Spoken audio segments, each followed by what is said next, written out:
Это актуальное интервью в студии Надежда Саханская. Здравствуйте. В числе приоритетных направлений деятельности органов прокуратуры продолжают оставаться борьба с преступностью и коррупцией, защита прав и законных интересов граждан, обеспечение единого правового пространства страны. Все это в полной мере касается и несовершеннолетних. Каковы причины и условия преступлений несовершеннолетних и как предотвратить нарушение их законных прав? Об этом мы сегодня поговорим с гостем в нашей студии Матвеем Титовым, прокурором отдела по надзору за соблюдением прав, свобод и законных интересов несовершеннолетних. Матвей Андреевич, здравствуйте. Здравствуйте. Давайте, наверное, начнем немножечко со статистики. Сколько преступлений совершается ежегодно несовершеннолетними и в отношении как раз-таки их? В силу своих психических, физиологических особенностей дети – это наиболее уязвимые члены нашего общества. И, как и в других субъектах Российской Федерации, Республика Саха-Якутия не является исключениями и несовершеннолетними, и в их отношении совершаются преступления. По итогам 8 месяцев текущего года несовершеннолетними совершено на 11% меньше преступлений прошлого года. Если в абсолютных цифрах, то это 129 преступлений, 145 преступлений было в прошлом году. При этом тревогу вызывает рост количества преступлений, совершенных в отношении детей. По итогам 8 месяцев текущего года таких преступлений совершено на 26% больше. В абсолютных цифрах это с 516 до 650 преступлений. Рост в основном преступлениях против половой неприкосновенности. При этом стоит отметить, что ни в этом году, ни в прошлом году не совершено ни одного убийства несовершеннолетнего. Рост во многом обусловлен расследованием 5 многоэпизодных уголовных дел на 194 преступления. То есть это те дела, которые имеют длящийся характер, то есть в отношении несовершеннолетнего, его родственникам или близким родственникам совершается длительное время преступления, это, как правило, 6 месяцев и более. Понимая данную ситуацию, органами прокуратуры республики в текущем году усилен надзор на данном направлении. Принятый ряд надзорных и организационных мер. По инициативе прокуратуры республики принят в текущем году закон Республики Саха-Якутия об общественных наставниках несовершеннолетних, разработана индивидуальная программа профилактики суицидального поведения несовершеннолетних. В настоящий момент решается вопрос создания Центра информационной безопасности детей, поскольку данная проблема тоже актуальна. И решается вопрос о создании отдельной программы профилактической по борьбе с половыми преступлениями против детей. Но статистика все равно остается на несколько тревожном уровне. Скажите, а какие права есть у детей? И мы знаем, что о правах помнят все, об обязанностях почему-то чаще всего забывают. Какие есть права и обязанности у родителей? Начнем, наверное, с основного закона, который регламентирует права вообще во всем мире детей. Это основной закон Конвенция ООН о правах ребенка. Что касается нашего государства, нашей страны, то это основной закон государства, естественно, Конституция Российской Федерации и ряд специальных законов, например, Федеральный закон об образовании, всем известный, Федеральный закон об основных гарантиях прав ребенка, Семейный кодекс Российской Федерации, Федеральный закон об охране здоровья и так далее. Необходимо здесь понимать, что дети, как и взрослые лица, это граждане своей страны, они имеют те же права, что и взрослые лица. Например, каждый ребенок имеет право на заботу, на воспитание, на всестороннее развитие, обеспечение его интересов, уважение его человеческого достоинства. Дети также имеют право на получение содержания от своих родителей, выражение своего мнения по вопросам, которые затрагивают, собственно говоря, их интересы. При этом дети для защиты своих прав и законных интересов вправе обращаться в уполномоченные органы.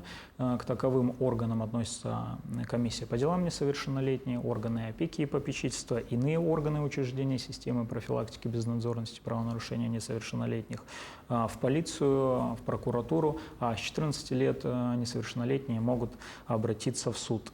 При этом правам детей корреспондируют обязанности родителей. В соответствии с Семейным кодексом Российской Федерации родители и иные законные представители, такие как опекуны, попечители и так далее, они обязаны заботиться о здоровье, физическом, психическом, духовном и нравственном развитии ребенка, обеспечить получение ребенком основного общего образования. При этом родители не вправе причинять вред физическому, духовному, психическому здоровью детей, их нравственному развитию.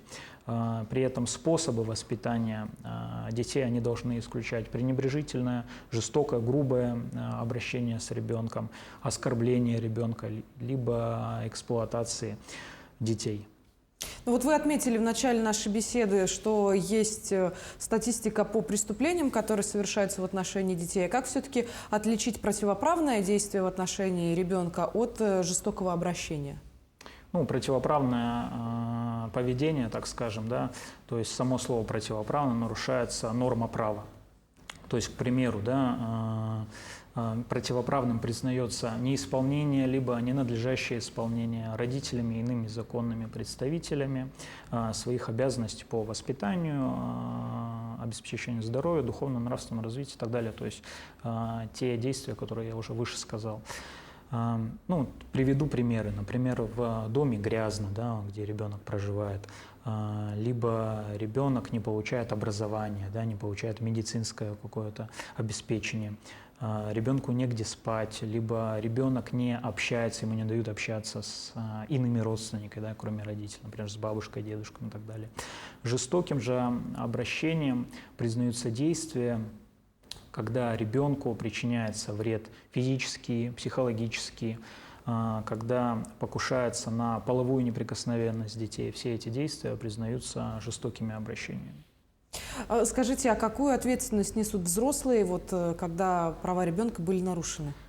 Условно ответственность взрослых я бы разделил на 3 категории. Это гражданско-правовая ответственность, это административная ответственность и уголовная ответственность. Гражданско-правовая ответственность за вред, который причиняет ребенок до 14 лет, несут родители за этот вред ответственность. От 14 до 18 лет несут на общих основаниях дети уже ответственность за вред, причиненный ими. При этом, если того имущества ребенка недостаточно для удовлетворения этого вреда, для возмещения ущерба, то могут быть привлечены родители. Также родители за неисполнение, ненадлежащее исполнение своих обязанностей, они могут быть ограничены в правах, либо лишены своих родительских прав. Что касается административной ответственности, то более 60%, где-то вот так вот, если анализировать, то в основном родители привлекаются по статье 5.35, это неисполнение, либо ненадлежащее исполнение родителям своих обязанностей, либо за неуплату алиментов по большей части. Уголовная ответственность, что касается этой ответственности, то в большей степени родители привлекаются за насильственное преступление, так называемое. Это статья 116 побои, это 112, 115, 111, то есть это вред здоровью в зависимости от степени тяжести, либо это легкий, средний и тяжкий вред здоровью. Это статья 132, это иные действия сексуального характера. Статья 156, это когда ненадлежащее исполнение родителями своих обязанностей соединено как раз вот с жестоким обращением.